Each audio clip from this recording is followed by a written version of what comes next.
c'est le bruit d'un hélicoptère qui passe, mais il est à quoi?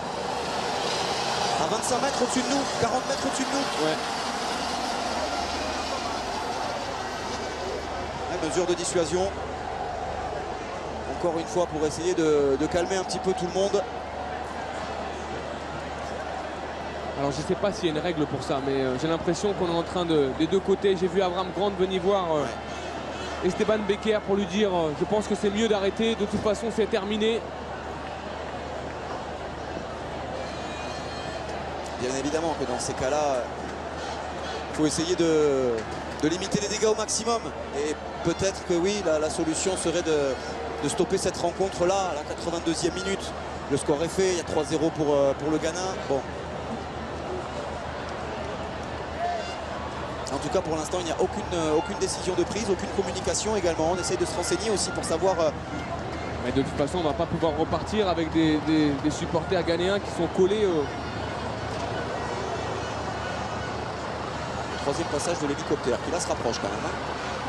Voilà, c'est presque comme s'il allait se poser dans la tribune. Il se pose dans la tribune presque l'hélicoptère. Ah non, mais c'est juste hallucinant. Il fait du stationnaire juste au-dessus de la tribune qui empêche les supporters ghanéens. Et regardez, ça soulève même de la poussière tellement il est bas. Ah ouais, il est à 10 mètres à peine des supporters. Ouais, regardez ça. C'est hallucinant. C'est hallucinant. Et on essaye de les évacuer tout simplement avec les moyens du bord. Alors là, j'ai jamais vu ça. J'ai jamais vu ça de ma vie. Ouais. Mais rendez-vous compte, le vent que ça doit provoquer. Bien sûr. Vu la taille de cet hélicoptère. Regardez. C'est dommage, il n'y a pas la caméra dessus. Il y a des sièges qui sont en train de se décoller presque. Et là, c'est toute la tribune qui a été évacuée en 2 temps 3 mouvements. Et là, il est sur la pelouse. L'hélicoptère, regardez. Ils sont hallucinés, les joueurs, parce que l'hélicoptère est là. Et là, il est là. Ah là, il est de retour, l'hélicoptère. Vous l'entendez de toute façon, on ne peut pas vous mentir ni vous balader. C'est la 4e fois qu'il revient. C'est tout qui vole, c'est impressionnant. Même les sièges se décrochent encore une fois.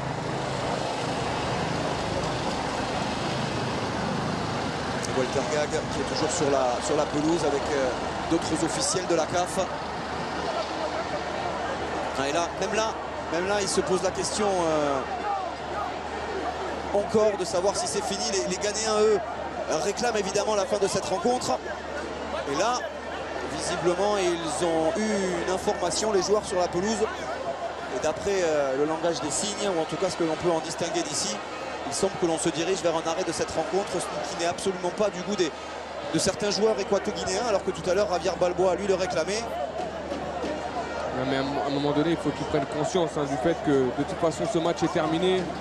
Qu'est-ce qu'on va aller jouer 7 ou 8 minutes, même si on a déjà vu dans le football des retournements de situation. Mais là, dans ces situations-là, on n'a même pas envie de les voir.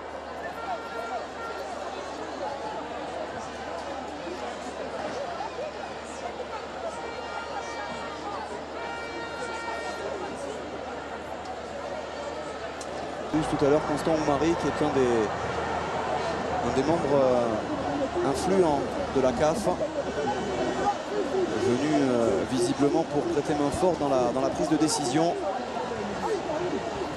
Et pourtant, les joueurs équato-guinéens qui tentent tout pour calmer ce public. Jonathan Mensah, Koshi Apia, Afria Akwa qui réclament.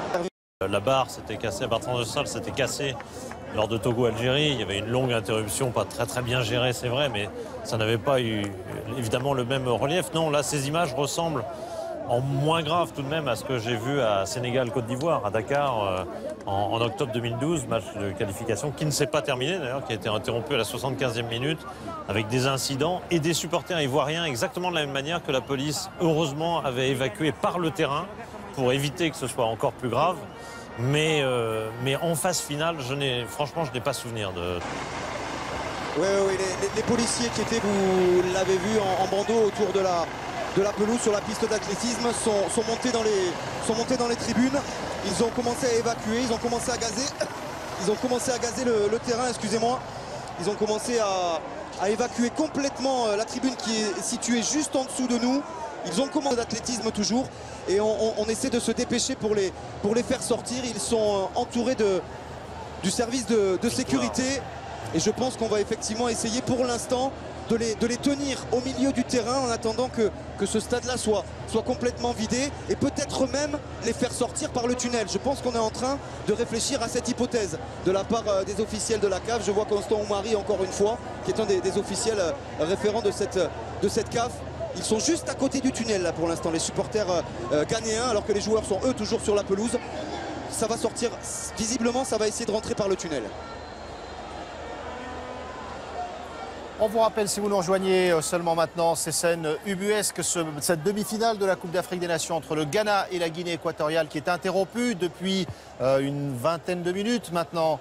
Le score est de 3-0 en faveur du Ghana face à la Guinée équatoriale. On essaye d'évacuer les supporters ghanéens. Philippe Doucet, Philippe Zikraf, notre confrère de Radio France Internationale, nous accompagne. Un petit point de règlement, Philippe, pour ceux qui nous suivent. Si le match est arrêté à cet instant, que se passe-t-il? En termes de conséquences sportives, il n'y en aura pas parce que le match sera donné gagnant pour le Ghana sur le score de 3-0. Donc comme c'est le score actuel, évidemment, ça n'aura pas une conséquence gigantesque. Par contre, oui, il y aura forcément des amendes, forcément des conséquences contre l'organisateur, contre la Guinée équatoriale qui a sauvé la mise dont on loue parfois la sévérité des instances notamment. Là, je pense que c'est un petit peu plus que parler d'incident, c'est un petit peu l'incompétence des organisateurs au stade de Malabo, parce que tout se passe dans le calme. Les supporters ghanéens auraient dû rester dans leur tribune, auraient dû être encadrés. On ne fait pas sortir les supporters adverses comme ça à 7-8 minutes du coup de sifflet final. Ça me surprend un petit peu, ça me surprend parce qu'en 2012, j'ai pas souvenir qu'il y ait eu ce genre de choses après l'élimination. On rappelle que les stades de Malabo et de Bata avaient servi en 2012. Bien sûr, oui, il faut préciser, puisque là c'est utile en l'occurrence, que lors de la dernière CAN en 2012, très étonnamment, l'organisateur, la Guinée équatoriale, n'avait joué que ses 2 premiers matchs à Bata et que pour le 3e match, ils avaient fait exprès de venir à Malabo, la capitale, justement pour offrir à leur public